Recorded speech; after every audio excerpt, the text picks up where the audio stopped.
fuck with little Rodney, fuck with little Rodney, fuck with little Rodney, and you get all of your ribs cracked. It's your boy, Little Rodney. What up, internet? It's your boy. I'm here actually today with a new segment I'm going to call It's Not That Deep, where I break down lyrical interpretations of songs or lines that you may not have thought of, or I might just be overanalyzing it. Who knows? Anyway, for this first episode, I wanted to address the line from Money Trees by Kendrick Lamar, where he says, "The one in front of the gun lives forever." Expect the shooter, but the one in front of the gun lives forever. The one in front of the gun forever. So what it generally sounds like is, when you have a gun in front of you, your life flashes before your eyes, you have an adrenaline rush, you're slowly, time slows down. There's scientific studies that show that when you fear for your life, these things happen, or at least, they can be perceived to, because the human brain is inaccurate. But I like to think that Kendrick, being deep, not deep, that he is, thought of something else, which is the multiple worlds interpretation of the Copenhagen Interpretation. This states basically that there is infinite parallel universes that exist. It's basically a play off the Copenhagen Interpretation of quantum mechanics, that everything exists in a state of flux until it can be measured, and therefore has no definitive state until that state is measured.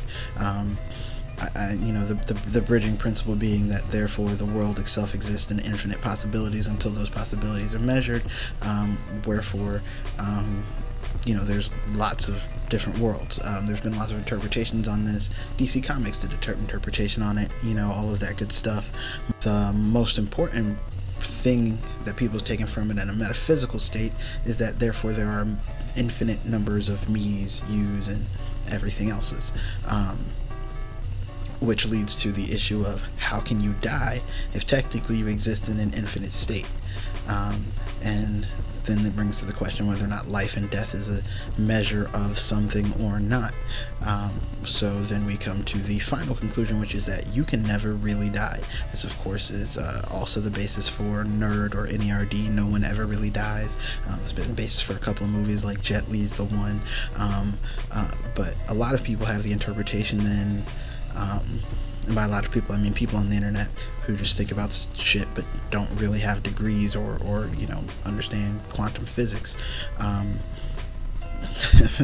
We generally believe that you cannot die then, and that should you die, you will either merge consciousness with yourself in an alternate universe, or you will constantly be effectively stuck in that moment, simply because consciousness extends across all universes, or because life is not being measured, so you still exist in these infinite states.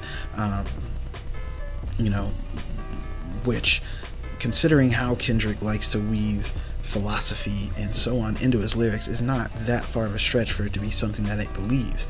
So indeed, instead of Kendrick saying that your body is slowing down, what he's saying is the person in front of the gun, the person who technically died, lives forever, because you cannot experience death because you're constantly stuck in a constant loop. This also brings into question the dream state, whether or not what you experience in the dream state is real, and your awakening from various dreams is merely you altering consciousness. This is why you wake up when you die. Maybe this is your consciousness jumping universes, etc. There breeds a lot of questions. And this one line in the chorus that seems more of a throwaway or on the face line brings up a lot more philosophical things than people are really attributing to it, even if you look it up on Rap Genius. So think about it. Maybe I'm right, maybe I'm wrong. Like, comment, subscribe, tell me how wrong I am, tell me that I blew your mind, tell me that this is something new you've never thought of before. Fuck with little Rodney, fuck with little Rodney, fuck with little Rodney, and you get all of your ribs cracked. It's your boy, Little Rodney.